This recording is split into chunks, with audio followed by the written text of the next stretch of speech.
कंसचाणूरमर्दनम देवकी परमानंदम कृष्णं वंदे जगद्गुरुम। भक्तिमती मीराबाई के चरणों में बारंबार प्रणाम। सौभाग्यवती कुंवरी राणावत जी के चरणों में दंडवत प्रणाम। कल हमने सुना था कि भक्ति के प्रभाव से विष भी अमृत बन जाता है। अब आगे देखते हैं। और मीराबाई की ननद उदय कुंवर बाईसा, उनके अंदर में जो एक बहुत बड़ा परिवर्तन आता है वो भी हम सबने सुना कि वो जो मीराबाई की सबसे बड़ी दुश्मन बनी हुई थी, आज वो मीराबाई की एक बहुत अच्छी, मीराबाई की ही भक्त हो गई है वो। चलिए आगे देखते हैं। वैद्य जी को जीवन दान।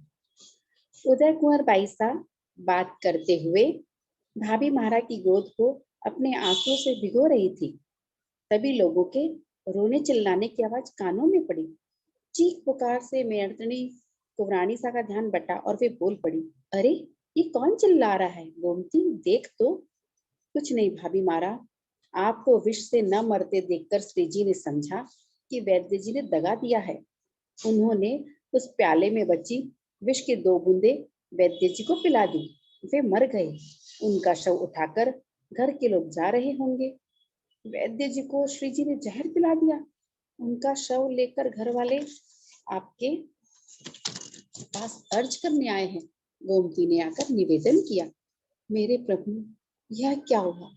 मेरे कारण ब्राह्मण की मृत्यु, कितने लोगों का अवलंब टूटा। इससे तो मेरी ही मृत्यु श्रेष्ठकर थी। मीरा सोच ही रही थी कि वैद्य जी के घर वाले उनका शव लेकर आ पहुंचे। उनकी माँ आते ही मीरा के चरणों में गिर पड़ी। अन्नदाता, हम अनाथों को सनाथ कीजिए, हमें कौन कमा कर खिलाएगा? श्री जी ने हम सभी को जहर क्यों नहीं पिला दिया? हम आपकी शरण में हैं।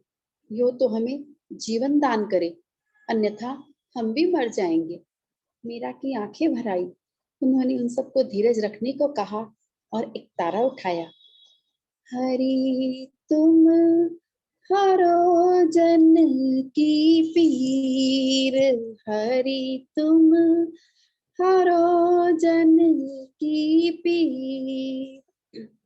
द्रौपदी की लाज राखी, द्रौपदी की लाज राखी, तुरत बढ़ायो चीर। हरि तुम हरो जन की पीर।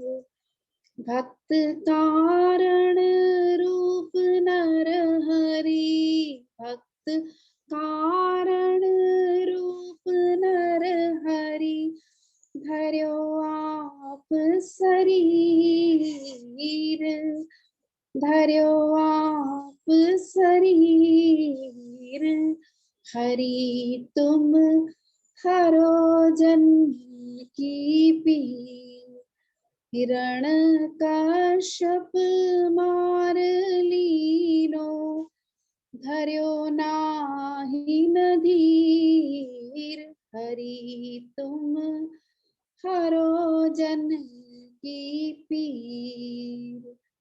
बूढ़ तो गजराज राख्यो, कियो बाहर नीर। हरि तुम हरो जन की पीर।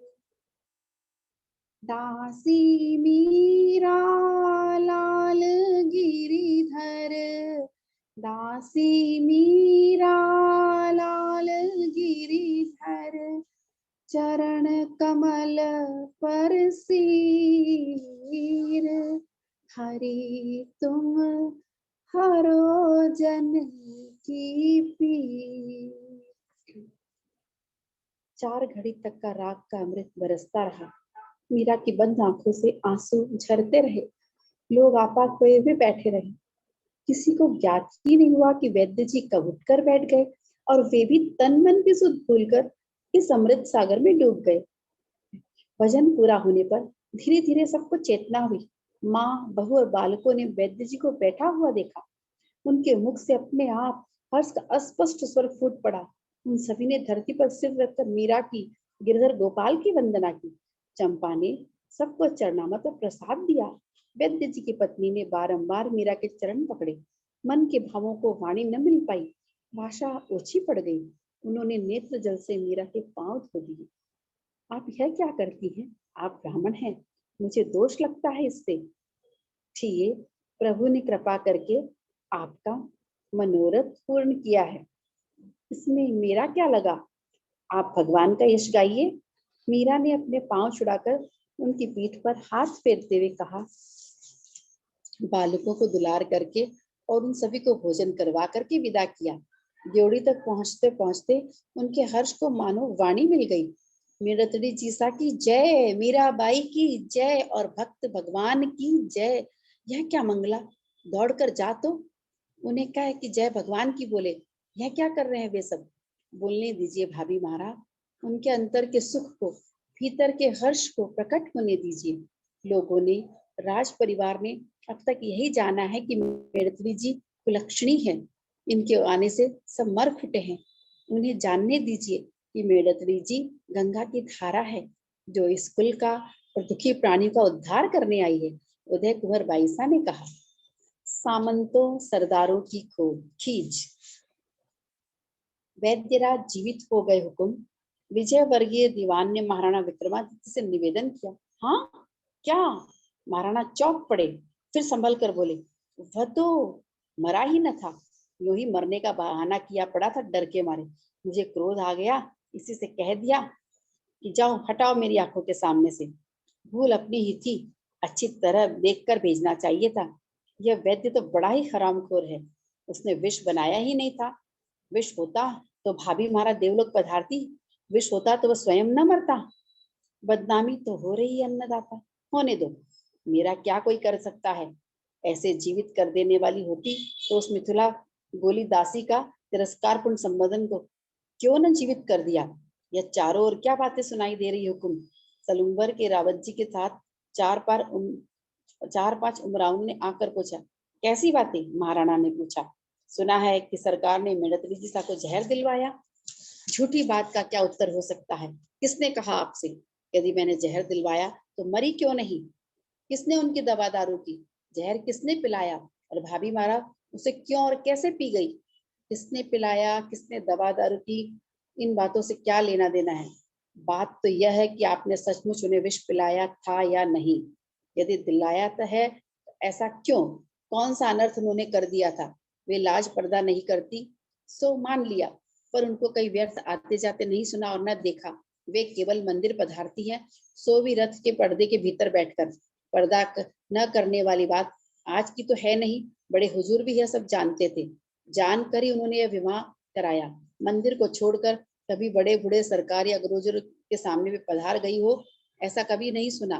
मंदिर में कोई ज्ञान सुनने चला गया हो और वहां उन्होंने घूंघट नहीं किया हो तो भले, इसमें भी उनकी नहीं, जाने वाले की भूल है।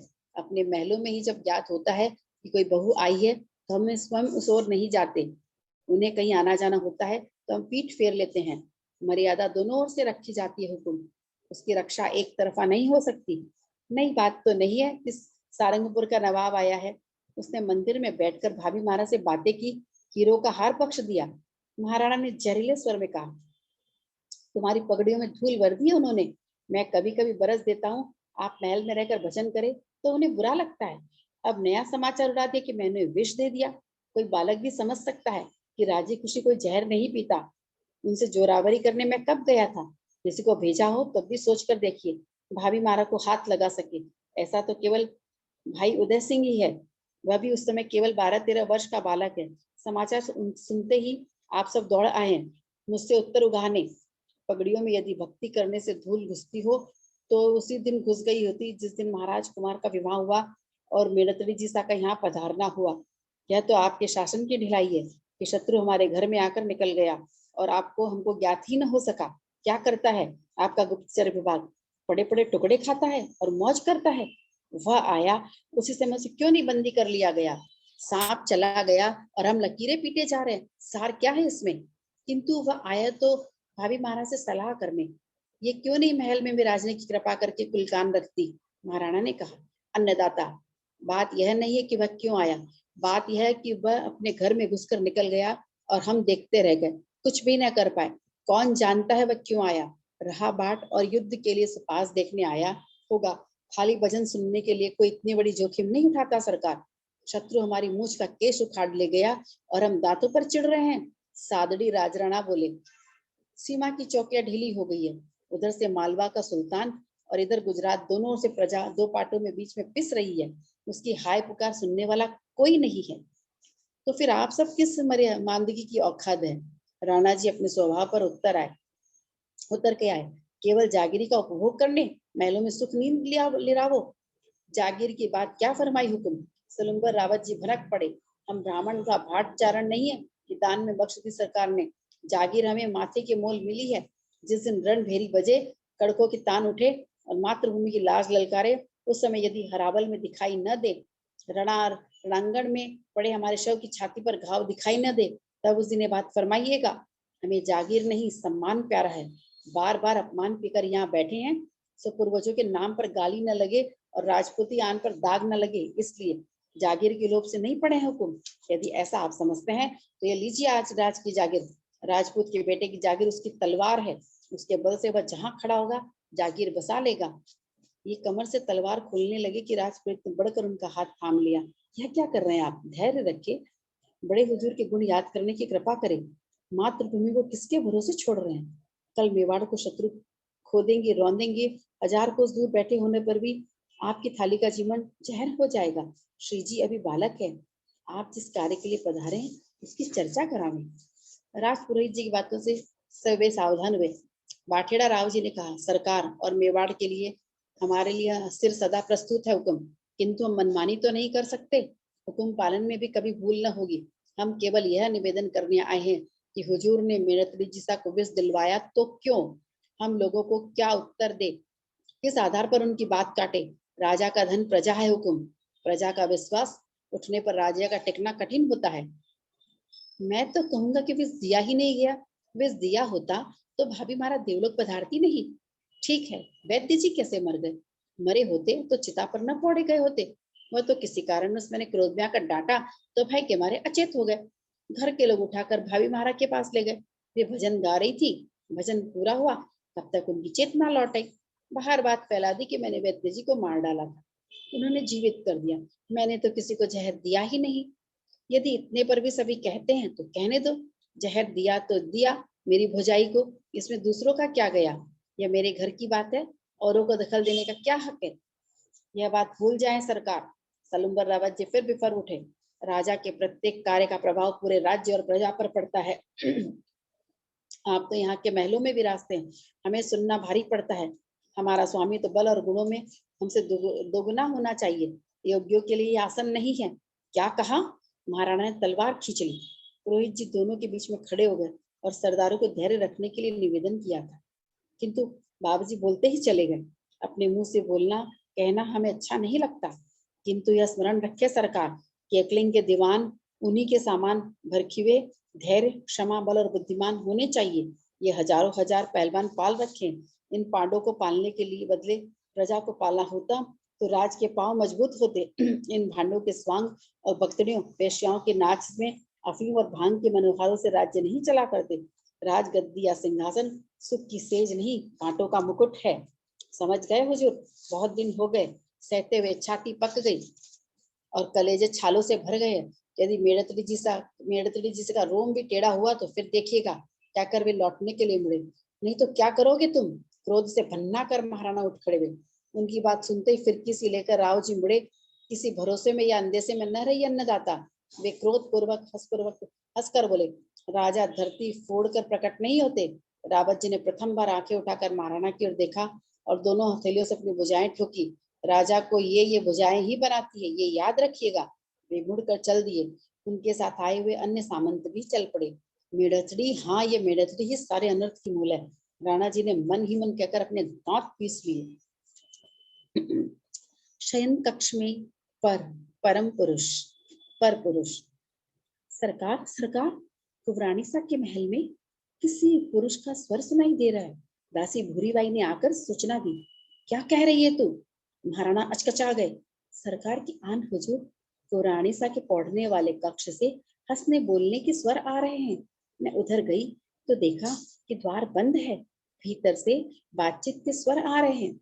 मैं पेट पकड़े दौड़ी दौड़ी आई हूँ खबर करने, उस कक्ष में दूसरा द्वार तो नहीं। नहीं अन्नदाता, ठीक है चल, वहां किसी को खड़ा किया है, हम जाएं तब तक। अपनी साथन सहेली को छोड़ आई हूँ सरकार। नंगी तलवार लेकर महाराणा को ड्योढ़ी में प्रवेश करते हुए देख ड्योढ़ीवान हक्का बक्का अभिवादन करना ही भूल गया। भीतर दासियां और ठकुरानियां अटाले में अपनी अपनी पंगत में बैठकर भोजन कर रही थी कि चंपा ने पूछा, अरे ये भूरी बाई कहाँ गई? अभी तो यही थी। गुलाबबाई बोली, अरे वो खाएगी कब? राजू भी दिखाई नहीं देती। आ जाएगी, हम सब खाएंगे तब तक। नहीं तो गुलाबबाई तुम उनका भोजन अपने कक्ष में ले जाना। गुलाब ने हाँ में सिर हिला दिया। यह धमाका कैसा है? चंपा का कौर उसके हाथ में ही रह गया। यह तो बाईसा हुकुम के शयन कक्ष से आवाज आ रही है। तभी एक धमाका पुनः हुआ और साथ ही पुरुष कंठ का क्रुद्ध गर्जन सुनकर वो भोजन छोड़कर उस ओर दौड़ पड़ी। वहां का दृश्य देखकर पत्थर की मूर्तियों की भांति स्थिर हो गई। महाराणा भूरी के बताए हुए कक्ष के सम्मुख जाकर खड़े हो गए। उनके पीछे थोड़ी दूर ड्योढ़ीवान और सैनिक सहमे खड़े थे। राणा जी के केश खुले बिखरे हुए, बिना ही कमरबंद का अगरखा, हाथ में नंगी तलवार, नंगे पांव और लाल सुलगती आंखें, क्रोध से कांपती देह। कुछ क्षण द्वार पर कान लगाए लगाए सुनते रहे, फिर किवाड़ पर खींच कर एक लात मारी। किवाड़ चरमरा उठे। भीतर से पतला मीठा स्वर आया, कौन है चंपा? द्वार खोलो, मैं हूँ तुम्हारा काल। जहरीले स्वर में राणा जी बोले, अरे लाल जी सा, कहते हुए मीरा ने हंसते हंसते द्वार खोल दिया। पधारो। उन्होंने एक और खड़े होकर दरवाजे देवर को भीतर आने का संकेत किया। भीतर प्रवेश करके राणा जी ने चारों ओर देखा। एक और पलंग बिछा हुआ, सिराने की और काष्ठधार पर जल की कलशी, भूमि पर जाजिम गलीचा बिछा हुआ और द्वार के सन्मुख ही गद्दी, मसंद लगे हुए, वही चौसर और पासे बिखरने से मानो अभी अभी कोई खेलते खेलते उठ गया हो। भीत पर भगवान के चित्र टंगे हुए और झरोखे पर भारी मोटा पर्दा बंधा हुआ। उन्होंने पलंग के नीचे झुककर देखा। एक हाथ से जाजिम उलट दी और पांव पटक कर नीचे की ओर तहखाना तो नहीं है। तलवार के एक ही झटके से झरोखे का पर्दा फटकर लटक गया। क्रोध में चित्त वेग से राणा जी फिरनकी की भांति कक्ष में घूम रहे थे। उनकी देह के धक्के से कलशी गिरकर फूट गई। कक्ष की भूमि पर पानी पानी हो गया। जब कहीं चौड़ी का पूत भी नहीं मिला तो वे मीरा के सामने आकर खड़े हो गए और डरावने स्वर में पूछा, कटह गए हो वह थाको माटी, कहाँ गया वह तुम्हारा पति? अभी तो यही थे। चौपड़ खेलकर पौड़ने की तैयारी कर रहे थे कि आप पधार गए। मीरा ने सहज सरल उत्तर दिया, आप क्या उन्हें ढूंढ रहे हैं? बहुत अच्छी बात है। यह चेतना जब भी आए प्रभात जानिए, पर वे ढूंढने से नहीं मिलते लाल जी साहब, उनकी तो प्रतीक्षा ही की जाती है। वे चराचर के वासी, कहाँ ढूंढे उनको? चुप रहिए। बीच में ही गरज कर महारानी ने उन्हें रोक दिया। सीधे सीधे बता दीजिए भाभी मारा, नहीं तो मुझसे बुरा कोई न होगा। वे हाथ की तलवार उनके सामने करके बोले, मैं कहाँ बताऊं लाल जी साहब, वे कहाँ नहीं है। वे क्या किसी के बस में है?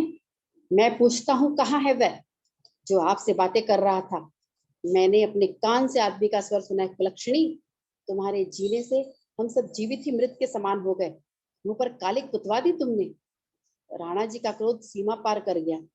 वे मर्यादा भूल गए, आपसे तुम पर आ गए और अब भयंकर क्रोध के वशीभूत होकर तलवार का वार करते हुए भयानक स्वर में बोले, ले कुल कलंकिनी, ले अपनी करनी का फल भोग। दासियों के मुख से अनजाने ही चीख निकल पड़ी, किंतु यह क्या? मीरा की देह से खंग यूं पार हो गया जैसे शून्य से पार हो गया। मीरा तो जहां की तहां खड़ी मुस्कुरा रही थी। यह देखकर राणा जी भौचक्क रह गए, किंतु क्षण भर पश्चात ही दुगने वेग से अंधाधुंध वार करने लगे, मानो युद्ध भूमि में शत्रुओं से घिर गए हों। उन्हें हंसते देखकर महाराणा का हाथ रुक गया। भय और आश्चर्य से आंखें फाड़ फाड़ करके वे उनकी ओर देखने लगे। उन्होंने तलवार की धार पर अंगूठा फेर कर देखा और फिर उछलकर मीरा पर पुनः घातक वार किया। मीरा पुनः हंस दी। राणा जी ने देखा, एक नहीं दो मीरा खड़ी है। वे पागल की तरह कभी इसे और कभी उसे देखते कि कौन सी सच है और कौन सी झूठ है। उन्होंने दूसरी और दृष्टि फेरी तो उधर भी दो मीरा खड़ी दिखाई दी, तीसरी भी और चौथी भी, और भी चारों ओर ऊपर से जहां देखी वहां मीरा ही मीरा। उन्होंने घबराकर आंखें बंद कर ली, किंतु बंद आंखों के सम्मुख भी मीरा खड़ी हंस रही थी। वे तलवार फेंक कर चीखते हुए बाहर भागे, अरे ये डाकिनी जादूगरनी खा गई रे, खा गई। उनके जाने के पश्चात सब लोग थोड़ी देर तक पाषाण की मूर्त की तरह खड़े रह गए। फिर मीरा ने कहा, चंपा, यह तलवार भूरी बाई को दे, लालजीसा को नजर कर आए, अपन इसका क्या करेंगे। क्या क्या आ गया बाई साहब। चंपा ने जैसे उनकी बात सुनी ही न हो। हुआ तो कुछ नहीं, लालजीसा ठाकुर जी का दर्शन करने पधारे थे, किंतु वह छलिया क्या तलवार के जोर से बस में आता है, मीरा ने हंसकर कहा। फिर गंभीर हो गई, मनुष्य का दुर्भाग्य, उसे गंगा तट पर भी प्यासा रख देता है। तुम सबने भोजन कर लिया? नहीं हुकुम। अब किसको रोटी भाएगी? खाने बैठे ही थे कि बादल बिजली गरज पड़े। बावरी, ऐसा क्या हो गया? जाओ, तुम्हें मेरी सौगंध, खा लो। सभी जनों मीरा पलंग पर विराजते हुए बोली, द्वार खुला ही रहने दो, किवाड़ बेचारे चरमरा गए हैं। वे छोटे बालक की बात ही हंस दी। अब की बार यदि लाल जैसा ने एक लात और लगाई तो टूट कर बूढ़े मनुष्य के दांतों की भांति लटक ही जाएंगे। अरे जाओ भाई, रात आ रही है, जाओ, जा रही। क्यों रे भूरी बाई, तुम कहाँ थी? मैं तो हाथ मुंह धोने शौच गई थी। ओ अल्लाह, सुना तो हाथ धोते ही दौड़ी आई। कौन जाने अन्नदाता हुकुम को क्या हो गया, नित्य तंग करवाते हैं, भूरी ने कहा। करे तो भले करे, गंगा बोली, अग्नि में हाथ डालेंगे तो जलने के अतिरिक्त क्या होगा। बाई सा हुकुम तो गंगा का नीर है, भावे तो स्नान पान करके स्वयं को पवित्र करो, भले दारू उबाल कर सर्वनाश करो। हाँ देखो न जीजी, अपन सब डर गई, किंतु बाई सा हुकुम तो मुस्कुराती ही रही। गोमती बोली, जैसे बाई सा हुकुम के रहते हमको डर नहीं लगता, वैसे ही वे फरमावे कि जब चराचर में मेरे प्रभु ही है तो मुझसे भय किससे हो। चंपा ने समझाया, पर तब भी जीजी, आश्चर्य नहीं होता तुझे, अन्नदाता की तलवार कैसे सपा सब चल रही थी, किंतु बाई सा हुकुम का रोया भी खंडित नहीं हुआ। ऐसा क्या अपराध किया था उन्होंने कि तलवार चलाने की आवश्यकता पड़ गई। भक्ति का प्रताप है बहन, हम सबका सौभाग्य है कि ऐसे स्वामिनी के चरणों की चाकरी मिली। चंपा उल्लसित स्वर में बोल पड़ी, तुम कुछ भी कहो जीजी, अन्नदाता हुकुम को क्या सपना आया जो कि वे आधी रात को तलवार लेकर दौड़े दौड़े पधारे कक्ष में आदमी बोलता है। किसी ने अवश्य दूती चुगली खाई होगी। ठाकुर जी आदमी नहीं तो क्या स्त्री है, गोमती ने कहा। यदि किसी दूती ने की भी होगी, उसका फल वह स्वयं भोगेगा, हमें क्या। खोटे मनुष्य भले ही खोटे नजर आते हैं। तुम सब समझ रही होगी कि मैंने ही जाकर अर्ज की, किंतु तुम जिसकी कहो उसकी सौगंध खाओ। जो मैंने कुछ किया हो, मैं तो हाथ मुंह धोने गई थी, लौटकर हाथ धो रही थी कि अन्नदाता का स्वर सुनाई दिया। नहीं कहा तो बहुत अच्छा किया, कहा भी तो क्या बिगाड़ किया। चंपा ने कहा, पत्थर पर सिर पटकने से पत्थर का क्या बिगड़ता है, माथा ही फूटेगा ना। नेक परामर्श की उपेक्षा। चारों ओर बातें होने लगी कि श्रीजी मेड़तवी जीसा को मारने पधारे, किंतु तलवार उनके देह के स्पर्श तो ही नहीं किया। वे एक से अनेक हो गई। महाराणा विक्रमादित्य का अपयश और मीरा की भक्ति का प्रताप बढ़ गया। ऐसी लगन लगाय कटे तू जासी, ऐसी लगन लगाय कटे तू जासी, तुम बिन तुम देखे बिन कल न पड़त है, तड़प तड़प जीव जासी, तेरे खातिर जो गण होंगी, करवत लूंगी कासी, मीरा के प्रभु गिरधर नागर, चरण कमल की दासी, ऐसी लगन लगाय कटे तू जासी। मीरा ने सारे रत्न आभूषण उतार दिए, भगवा वस्त्र और तुलसी माला धारण करके वे सत्संग में अबाध रूप में रम गई।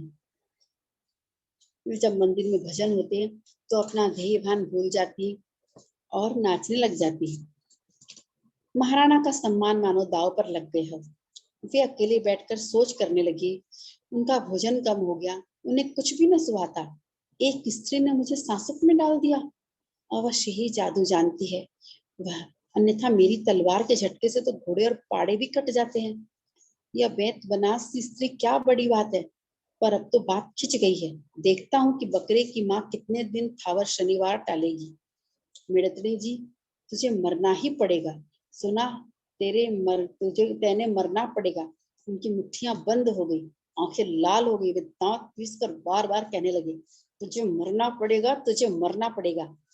वह क्या कहता है सलुम्बर का भैंसा कि मिड़तड़ी जी का बाल बांका हो गया तो हम जैसा कोई न होगा। क्या कर लेंगे ये मेरा? मेरे राज्य में, मेरे घर में मेरी जो इच्छा होगी सो करूंगा। तुम कौन हो मुझे रोकने वाले? वे कहते हैं कि राजा हमारी भुजाएं बनाती है। इतनी मजाल इन नाचीजों की, ये भुजाएं न तोड़ डालूं तो मेरा नाम विक्रम नहीं। क्या हुआ, आप जीवन क्यों नहीं आरोपते? राजमाता हाड़ी जी ने पूछा। भाई हुकुम, यह मेड़तड़ी तो मेरा काल है, कहते हुए उनका गला भराया। यह क्या फरमाते हैं आप बेटे? आप मेवाड़ के धनी हैं, आपका कोई क्या बिगाड़ सकता है? महाराणा ने सारी बात रात की उन्हें कह सुनाई। उनकी भक्ति का प्रताप है हुकुम, आप व्यर्थ क्यों उलझते हैं उनसे? हाड़ी रानी जी ने कहा। भाई हुकुम, आप भी यही फरमाने लगी? महाराणा की आंखों में आंसू भर आए। वह कोई मोहिनी मंत्र जानती है, उसने जीजा हुकुम को भी वश में कर लिया है, और अब आप भी उन्हीं की ओर से बोलने लग गई हैं। ऐसी आप ऐसी बातें मत फरमाओ, मैं आपकी माँ हूँ और मेरे लिए आपसे बढ़कर प्रिय दूसरा और कौन होगा? इतने पर भी उचित बात तो कहनी ही पड़ेगी ना। आप जो बीननी बहू को तुकारा दे रहे हैं वे आपके योग्य नहीं है। वह आपकी माँ के बराबर बड़ी भाभी है। सम्मान तो शत्रु का भी करना चाहिए। जिस एकलिंग के आसन पर आप विराजे हैं उस पर कैसे कैसे महापुरुष विराज चुके हैं। आप उनका अनुसरण कीजिए, इन ओछे लोगों की संगति छोड़ दीजिए। संग का रंग अनजाने ही लग जाता है। दारू, भांग, अफीम और धतूरे का सेवन करने पर जब नशा चढ़ता है तब मनुष्य को मालूम होता है कि नशा आ रहा है, किंतु संग का नशा मनुष्य को गाफिल करके चढ़ता है। इसलिए अपने यहाँ कहावत है कि कालिया के भड़े धोलिया बांधे रंग न लेवे, पण लक्षण तो लेवे। काले के पास सफेद को बांधे तो रंग भले ही न लेगा पर उसके लक्षण तो लेगा ही। तीन तीन पीढ़ी जिन्होंने मातृभूमि इस राज्य के लिए एक साथ रण में होम दी, जो बल और बुद्धि के धनी हैं, आप अपने उन उमरावों का साथ कीजिए, उनकी राय से राज्य कार्य कीजिए। आपकी आयु अभी थोड़ी है, राजनीति के गहन विषय में कठिनाई पड़े तो सामंतों की राय लीजिए, इन पहलवानों और भांडों की नहीं। आपके दाजीराज परम समर्थ थे, इतने पर भी वे अपने उमरावों से सलाह लेते थे, उनका सम्मान करते थे, समय समय पर उन्हें पुरस्कृत करते रहते थे। यही नहीं, कभी कभी आपकी इस माँ से भी मंत्रणा करते थे। राज्य अकेले राजा से नहीं चलता, राज्य की छत को थामने वाले खंबे ये उमराव ही है। रही मेरठ विदिशा की बात, उन्हें नजरअंदाज कर दीजिए, मानो वे जगत में है ही नहीं। यह कैसे हो सकता है भाई हुकुम? कल और आज भी लोग मुझे ही उलाहना देते हैं। तुम्हारी भाभी तिलक छापा लगाकर मोंडों की भीड़ में घूमर लेकर नाचती गाती है। मेरा माथा झुक जाता है। ये क्यों नहीं घर में बैठकर राम राम करती? नाचने के लिए इनका महल आंगन छोटा है क्या? इन्हें तो अपनी कला बाबाओं को बतानी है। भाई हुकुम, अब तो बात ठन गई है, या तो मैं रहूंगा या भाभी मारा। यह क्या फरमाते हैं आप? हाड़ी रानी जी ने आश्चर्य से कहा। हाँ भाई हुकुम, मुझसे अब सहा नहीं जाता। यदि ऐसा है तो कोई ऐसा उपाय करे कि आपकी बदनामी भी न हो, कल आपको इतिहास उदा हत्यारा की पदवी न दे। भाई हुकुम, थोड़ी देर सोचकर महाराणा ने माँ की ओर देखा। भूत महल में क्या सचमुच भूत रहते हैं? कहते तो यही है, और उस ओर जो जाता है वो मर जाता है। आप भाभी महाराज के साथ वो भूत महल देखने को पधारे, और उनके बदले भूत किसी और को खा गया तो? इतने लोगों के बीच भूत नहीं आते, फिर भक्तों के साथ रहने वालों के तो पास भी नहीं फटकेंगे। महाराणा हंसे। भूत प्रेतों का घर, भूत महल, तो रानी सा हुकुम दाता हुकुम ने हजूर को याद फरमाया है। किस समय आऊं, किस समय आऊं आपको लिवाने के लिए? रतन सिंह जी की माता धनाबाई की दासी ने आकर निवेदन किया। दिन ढलने पर मैं स्वयं ही उपस्थित हो जाऊंगी। तुम जाकर निवेदन कर देना कि मुझे भोजी सा हुकुम के दर्शन के लिए बहुत समय हो गया है। आज कृपा करके उन्होंने याद फरमाया है तो दर्शन के लिए हाजिर हो जाऊंगी, मीरा ने कहा। दाता हुकुम ने फरमाया है कि ठाकुर जी की आरती भोग आदि सब करके ही पधारे, अन्यथा सरकार यहाँ विराज नहीं सकेंगी, दासी ने निवेदन किया। मीरा ने हंसकर सिर हिला दिया। रात को जब मीरा सास जी के महल में पधारी तो वहां सभी राज परिवार की स्त्रियां उपस्थित थी। उनकी दासियां और पासवानों पत्नियों की मिलाकर 100-150 स्त्रियों का जमघट देखकर मीरा को कुछ आश्चर्य हुआ। उन्होंने अपनी सासों के चरणों में सिर झुकाया और देवरानियों को आशीर्वाद दिया। दासियों के अभिवादन स्वीकार करते हुए किसी को हाथ जोड़ के, किसी को सिर हिलाकर और किसी को दृष्टि के द्वारा हंसकर एकाध बात करके सम्मान दिया। सबके यथास्थान बैठ जाने पर राजमाता जोधी जी धनाबाई ने फरमाया, और सभी तो कहीं ना कहीं इकट्ठे होते हैं और मिलते ही हैं, किंतु बीननी तुमसे मिलना तो सहज नहीं हो पाता, इसी कारण सोचा ये 2 घड़ी बैठकर बातें ही करेंगे। बड़ी कृपा हुई, मैं तो हुजूर की बालक हूँ, यह दुर्भाग्य ही है मेरा कि राज की कोई सेवा नहीं बनाई मुझसे। मीरा ने हाथ जोड़कर निवेदन किया। अरे भाई, भक्तों का भगवान से पिंड छूटे तो दूसरा याद आए ना, छोटी राजमाता हाड़ी जी ने हंसकर कहा। कभी हमें भी याद कर लिया कीजिए, हमारा भी उद्धार हो। प्रभु समर्थ है हुकुम, उद्धार उनकी कृपा से ही होता है। मुझे आज्ञा हो तो कुरानी सा से कुछ पूछना है। पासवानों पत्नियों की जाजिम पर बैठी हुई महाराज कुमार पृथ्वीराज की पासवान जी ने कहा। पूछो न, ऐसी कौन सी बात है जिसके लिए अलग से हुक्म लेना पड़े, मीरा ने हंसकर कहा। मेरी बहन की बेटी को भूत लग गया हुकुम, वह दिन दिन दुबली होती जा रही है, औतर ने आवेश के अलावा आए बाएं करती रहती है। बहुत टोटके किए, देवता दिहाड़ी सबको सुमर लिया, पूज लिया, किंतु उस पर अभी कुछ असर ही नहीं हुआ। मरने के बाद क्या सचमुच मनुष्य भूत बनता है हुकुम? यदि बनता है तो वह दूसरों के सिर पर क्यों लगता फिरता है? क्या हमको भी कभी भूत बनना पड़ेगा? आज का सत्र अब यही समाप्त करते हैं। अब आप लोगों ने सुना कि अब मीराबाई के लिए क्या षड्यंत्र रचा जा रहा है और उनके साथ आगे क्या होने वाला है। और पीछे हमने देखा ही भगवान के नाम में और भगवान की भक्ति में कितनी ताकत है।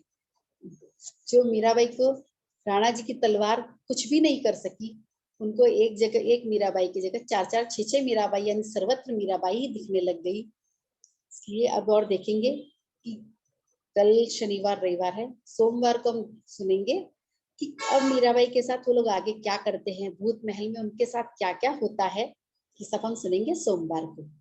आनंद है, आनंद है, आनंद में रहे, कल क्या हुआ कल क्या होगा इसकी चिंता न करे। आनंद है, आनंद है, आनंद में रहे, कल क्या हुआ कल क्या होगा इसकी चिंता न करे। सियावर रामचंद्र जी की जय, मोर मुकुट बंसी वाले की जय हो, गंगा मैया की जय हो, गीता माता की जय हो, भक्तिमती मीराबाई की जय हो, सौभाग्यवती कुंवरी राणावत जी की जय हो। नारायण नारायण नारायण नारायण।